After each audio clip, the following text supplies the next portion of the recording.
자, 오늘은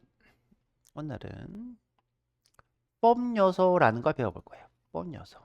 근데 우리가 이미 폼 요소들 중에 인풋 요소를 좀 봤어요. 봤는데 그래도 이제 이폼 요소를 좀 자세히 배워보려고 합니다. 인풋 요소 왜 봤냐면 우리가 이제 속성에 의해서 요소의 모양이 바뀌는 거를 인풋 요소가 제일 드라마틱하게 바뀌어서 우리가 인풋 요소를 수업을 했었고요.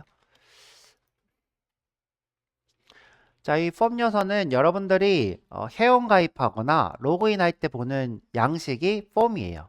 말 그대로 양식. 또는 여러분들이 어, 뭐 설문을 제출한다거나 여러분들 MBTI를 웹에서 이렇게 검사를 하면 그 검사도 양식에 해당하는 거예요.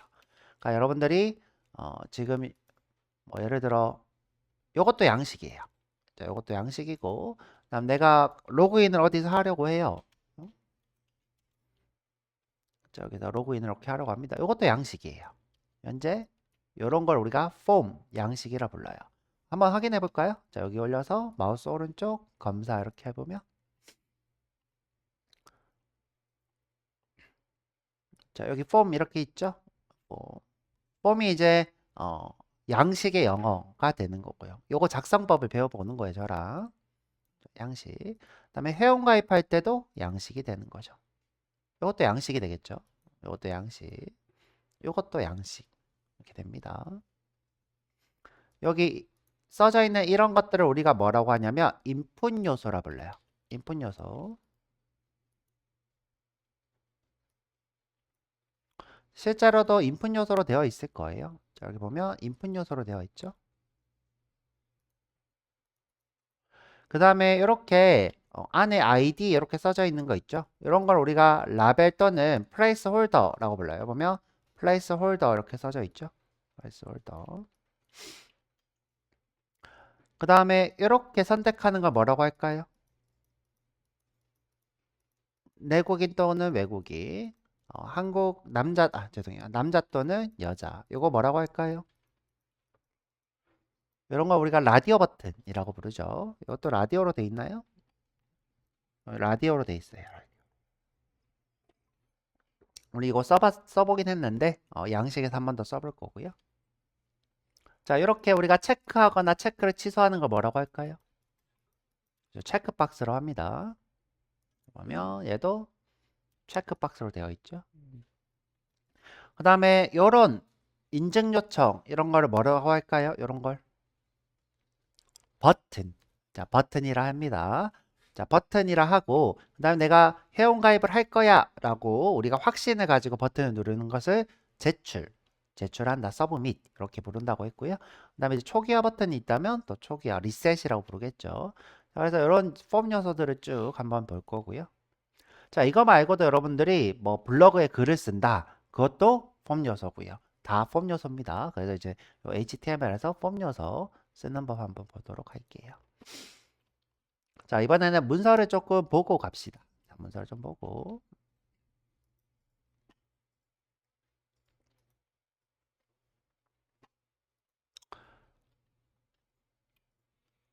자, 막 어렵게 써져 있는데 그냥 쉽게 얘기하면 사용자가 어떤 입력을 하는 것을 수집하는 양식이다.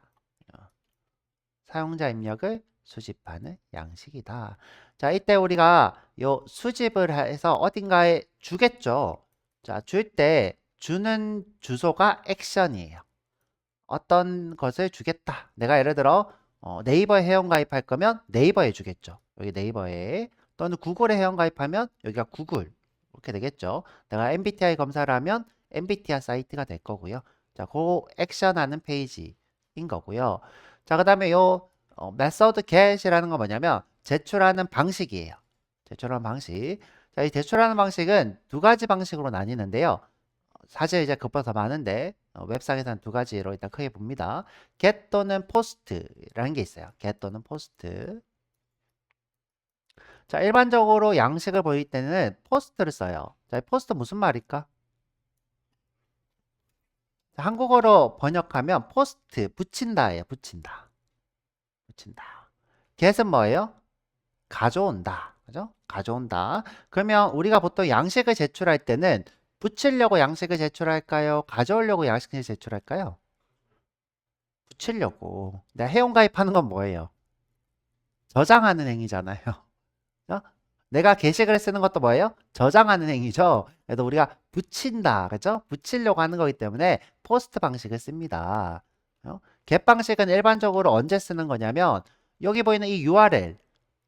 이 URL. 자, 우리가 무언가를 이제 요청을 이렇게 하잖아요. 그러면 이제 요게 get 방식이에요. 요 get 방식. 요 우리가 이제 일반적으로 URL을 쓰는 것들 다 이런 것들이 다 get 방식이고요. 이때 특징이 뭐냐? 이때 우리가 어떤 걸 요청하는지에 대한 정보가 여기 다 드러나 있어요. 다 드러나 있고, 그다음에 포스트 방식은 숨겨져서 넘어가요. 자, 지금 보면 여기 포스트가 있네. 자, 포스트 방식은 우리가 이제 뭐 예를 들어서 회원가입을 할 거야. 그러면 내가 아이디랑 비밀번호를 넘기겠죠? 그럼 아이디가 내가 1, 2, 3, 4인데 이거 누가 보면 돼요, 안 돼요? 안 보이겠죠? 얘를 숨겨서 보낸다고. 그래서 우리가 어떤 양식 데이터를 보낼 때는 이렇게 숨겨서 보내는 포스트 방식. 말 그대로 붙인다가 되는 거고, 내가 어떤 거를 가져올 때는 뭐 내가 뭘 가져오는지 알아야 될 거 아니에요. 내가 예를 들어서 뭐 쿠팡에서 우유를 검색을 했어. 그러면 그 우유를 검색한 내용이 URL에 있겠죠. 그럼 내가 예를 들어 제 와이프한테 나 이 우유 좀 사줘 라고 URL을 보냈어요. 근데 그 URL에 우유 정보가 없으면 어떻게 돼요? 아내가 못 사주겠죠. 그냥 우리가 공유할 수 있는 링크로서 우리가 get 방식은 어떤 파라미터가 드러나 있어요. 그래서 드러나기 때문에 보안에 취약하긴 하지만 보안에 상관없는 데이터가 들어가 있겠죠.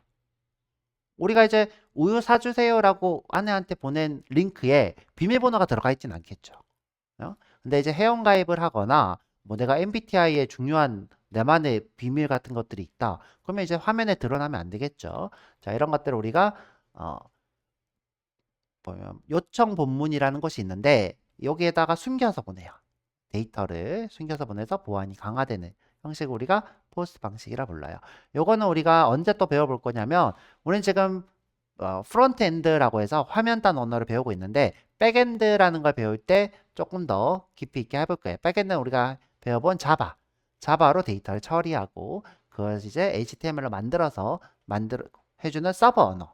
자, 서버 언어 배울 때 이 두 개를 자세히 배워볼 거고요. 그럼 여러분들이 지금 알아야 되는 건 뭐다? 아, 우리가 일반적으로 보는 URL은 get 방식이고 그 다음에 회원가입할 때 넘어가는 URL은 포스트 방식이고 그래서 내가 회원가입할 때 썼던 URL을 누구한테 줘서 회원가입을 못하는 거죠. 똑같은 URL을 내가 전달해도 똑같이 회원가입이 안 돼요. 그러니까 내가 뭐 예를 들어 최경민으로 비밀번호 1, 2, 3, 4로 회원가입을 할 거야. 그럼 내가 이 URL을 우리 현빈님한테 줬어. 제 아이디랑 비밀번호 입력해놨으니까 그대로 가입하세요가 안 된다는 거죠. 안 되고 또다시 이 양식을 입력을 해야 되는 게 포스트 방식 이렇게 되는 거예요. 그래서 한번 쭉 읽어보시고요. 쭉 읽어보면 좋을 것 같아요.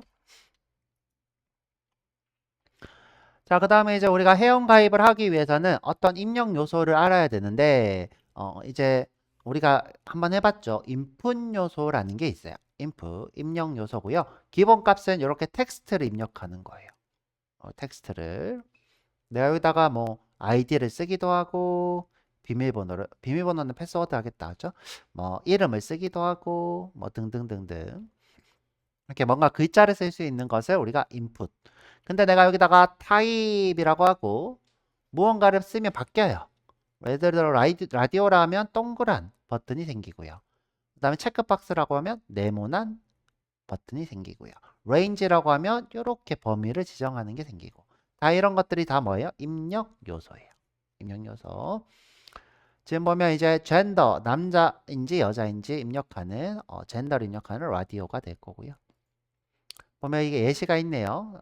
남자를 입력할 건데 자 남자 여기죠? 밸류는 M이네요. 내가 데이터베이스에 M이라고 저장되어 있으면 남자인 거겠네요. 자, 근데 지금 여기 처음 보는 게 있는데 이 라벨이라고 하는 요소가 있어요. 라벨.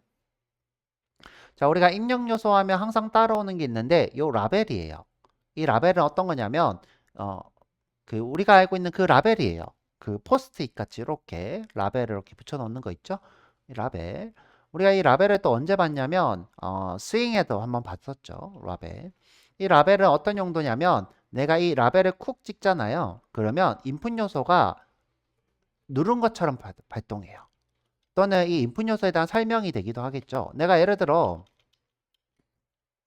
이걸 체크하면 남자야 라고 해야 되는데 설명이 없어. 그죠? 이렇게 동그라미 두 개가 있는데 뭐가 남자인지 여자인지 알 수 있어요? 없죠. 그때 이 라벨로 남자, 그죠?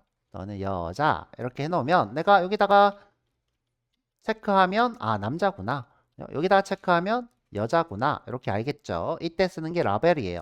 근데 우리가 이걸 눌러도 되는데 자 라벨을 눌러도 인풋이 눌러진대요. 얘를 눌러도 이게 눌러진대요. 원리가 좀 특이한데 이 라벨에 보면 for라고 하는 속성이 있어요. for. 자, 그 다음에 이 for가 누구를 참조하냐? 여기 있는 id를 이렇게 참조해요. id. 그래서 이 남자라는 라벨만 눌러도 이 친구가 눌려요. 이 친구가 그래서 이걸 눌러도 이렇게 눌린다. 그게 라벨의 역할이고요. 이거 어떻게 사용할 수 있냐면 얘를 이렇게 멀리 놔뒀을 때 엄청 멀리 있을 때 얘를 눌러도 얘가 쿡 찍혀요. 얘를 누르면 자, 또 이런 용도도 있고 또는 이제 어떤 용도로 하냐면 지금 우리 이제 아까 네이버에서 네이버 지금 사라졌네. 이렇게 제가 보여드릴게요. 우리 네이버 볼 때 남자 여자 라디오 버튼이 안 보였죠? 라디오 버튼이 안 보였어요. 그럼 어떻게 하냐면 여기다가 숨겨놔요. 어디 이렇게 숨겨놔요. 숨겨놓고 안 보이게 해놔. 그리고 내가 이걸 누르면 얘가 자동으로 이렇게 쿡 찍히게 하는 거예요. 그러니까 이런 인풋 요소가 중요한 게 아니라 이 라벨로 뭔가 이제 인터페이스를 좀 이쁘게 하고 싶을 때 우리가 쓰는 것이 또 이런 라벨이 됩니다. 라벨을 이용하면 이런 것들을 우리가 구현하실 수 있죠. 우리 아까 이제 남자 여자 체크할 때 이 인풋 요소가 안 보였죠? 안 보였고요.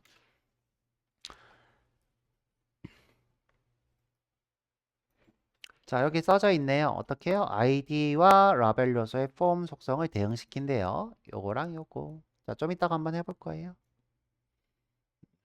그래서 우리가 이걸 누르면 체크가 되거나 활성화가 되더래요. 활성화. 그 다음에 이제 초점이 맞춰지는 거를 블러라고 불러요. 포커싱 또는 블러. 자, 넘어가도록 할게요. 자, 인풋 요소에는 여러 가지 요소가 있는데 우리가 본 거는 텍스트, 패스워드 이렇게 있고요. 그 다음에 요거 말고 이메일, 그 다음에 search, 그 다음에 tell, URL 이런 것들이 있어요. 자, 우리가 이메일을 쓰면 무조건 중간에 at을 써야 되게 강제하고요. 자, 우리가 이렇게 at을 쓰도록 강제하는 걸 뭐라고 부를까요? 자, at이 있어야 이메일이야. 이것을 우리가 유효성 검사라 해요. 우리가 이제 자바에서 bin 할 때 배웠죠? 예를 들어 이름의 길이가 10개야. 뭐 이런 식으로 우리가 어떤 데이터에 대한 길이 고정을 하거나 또는 지금 뭐예요? 이메일 형식은 이거야. 유효성 검사를 하는 거죠. 그래서 우리가 유효성 검사를 해주는 요소가 인풋의 이메일. 자, 그 다음에 패스워드는 숨겨주죠. 이렇게 별로 숨겨지고 그 다음에 서치는 텍스트랑 똑같아요. 아무것도 바뀐 게 없어. 똑같은데 검색하는 필드다라는 시멘틱 요소예요. 자, 텍스트랑 서치는 똑같습니다. 완전히 똑같은 거고요. 그 다음에 이제 이메일처럼 유효성 검사를 해주는 게 있어요. 누구? tell. 자, 보면 요런 전화 형식으로 무언가를 입력을 해야지 tell이 동작하고요. 그 다음에 URL을 다루는 필드도 있어요. 이렇게 URL. 자, 그래서 이런 것들이 있더라. 뭐 굳이 이거 다 써볼 필요는 없고 이런 것들이 있다 정도만 아시면 충분할 것 같고요. 그 다음에 이제 우리가 텍스트 입력하는 게 아니라 텍스트 뭐 아까 봤던 뭐 체크를 한다거나 체크 또 라디오 그다음에 컬러 픽도 해봤죠. 그다음에 파일을 선택하는 것도 있어요. 내 컴퓨터에 있는 파일을 이제 전송할 때 쓰겠죠. 그 다음에 화면에 안 보이게 히든이라는 걸 줄 수도 있고요.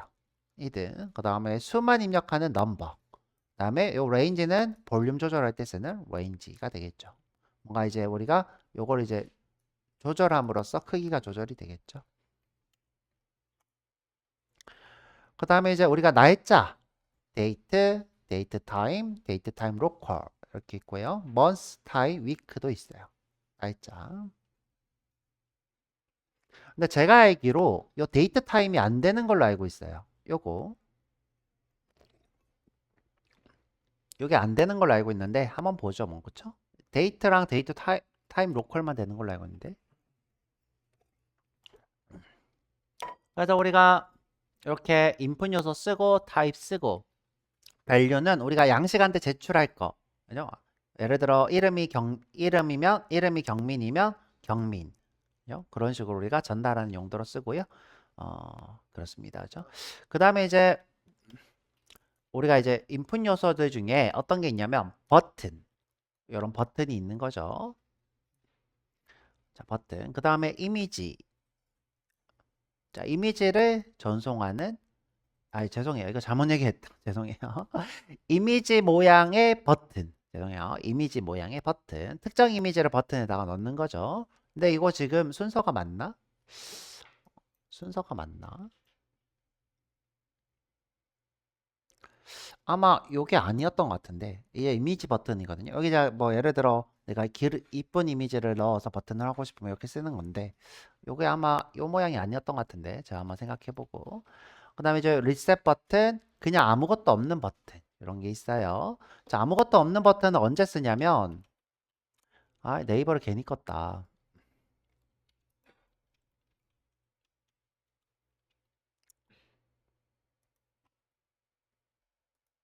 자, 이런 건 제출 버튼이 되는데요.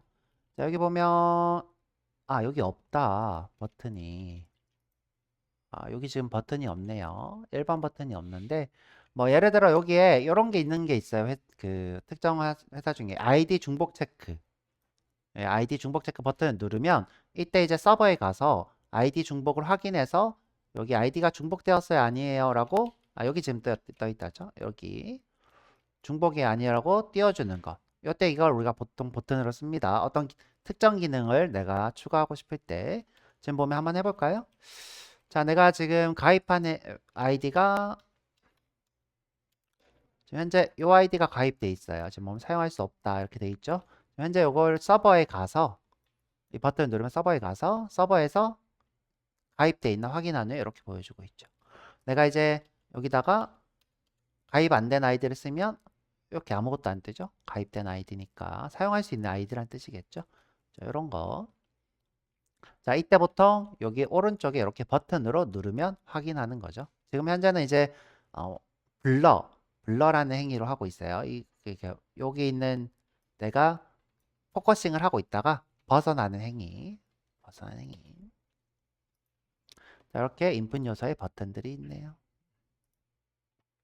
자, 이거 말고 텍스트 에어리어라는 친구도 있어요. 자, 이 친구는 인풋 요소의 텍스트 같은데 그것보다는 조금 더 글자를 이렇게 많이 쓸 수 있는 거. 글자 길이가 훨씬 많죠? 지금 보면 이 옵션이 중요한데 로우가 4개다 그러니까 어떻게 해요? 4개가 됐죠. 4개가 됐고요. 그 다음에 콜이 30이다 그러니까 여기가 뭐예요? 30개까지 문자를 입력할 수 있는 공간이 되었죠. 30개까지. 그래서 4칸, 30칸. 그 다음에 이 옵션이 중요한데 resize none이라고 안 하면요. 내가 이 친구를 드래그로 크기를 줄일 수 있어요. 줄이고 늘리고. 이렇게 줄이고 늘리고 가능합니다. resize를 none으로 해야지 줄이고 늘리고가 안 되고요. 그 다음에 이 안에 지금 텍스트 공백이 이렇게 반영이 돼 있죠. 공백이 반영이 돼 있어요. 자, 이렇게 공백을 반영하는 거는 PRE 같은 요소라는 거죠. 공백이 반영돼 있고 여기 라인갱도 이렇게 반영이 돼 있는 걸 보실 수 있어요. 자, 일반적으로 쓰는 요소랑 좀 다르죠. 그 다음에 요 값이 보통은 value라는 상태로 들어가는데 value가 아니라 지금 현재 이렇게 텍스트로 된 요소 그 컨텐츠 텍스트 컨텐츠로 되어 있고요. 이제 PR이랑 비슷하다 이렇게 써져 있죠. 그 다음에 이렇게 셀렉트도 있고요. 셀렉트. 지금 셀렉트는 어떤 거냐면 내가 강아지들 중에 이 3가지를 선택하는 거죠. 이 셀렉트랑 누구랑 비슷할까요? 셀렉트는 라디오랑 친구라고 보면 돼요. 라디오도 뭐예요? 여러 개 중에 하나만 이렇게 체크가 되고요. 셀렉트도 여러 개 중에 하나만 이렇게 체크가 돼요. 라디오랑 셀렉트는 친구고요. 그래서 하나의 옵션을 선택할 수 있는 것을 우리가 셀렉트를 합니다. 보면 이제 그룹으로 이렇게 묶어 놓은 걸 볼 수 있죠. 그다음에 요거는 이제 언제 쓰냐면 우리가 검색 엔진에서 내가 뭔가를 입력을 하면 여기 검색 리스트가 쭈르륵 뜨죠. 자, 그 중에서 이제 내가 찾을 때 쓰는 게 데이터 리스트라는 친구예요. 그러면 이제 데이터 리스트는 어떻게 쓰냐면 자, 여기 리스트라고 하는 옵션이 있어요. 여기다가 리스트를 이렇게 매칭해 놓으면 이 친구를 눌렀을 때 이렇게 뜹니다. 이렇게 뜨는 거. 보면 자동 완성. 우리가 이제 검색할 때 자동 완성해 주는 것, 이런 것들을 데이터 리스트로 쓰게 되어 있죠. 자, 그래서 우리 한번 해봐야 되는데 시간이 많이 되었으니까 요거 쉬었다가 와가지고 쭉 다 한번 해볼게요. 자, 한번 해보도록 할게요. 30분까지 쉬었다 오세요.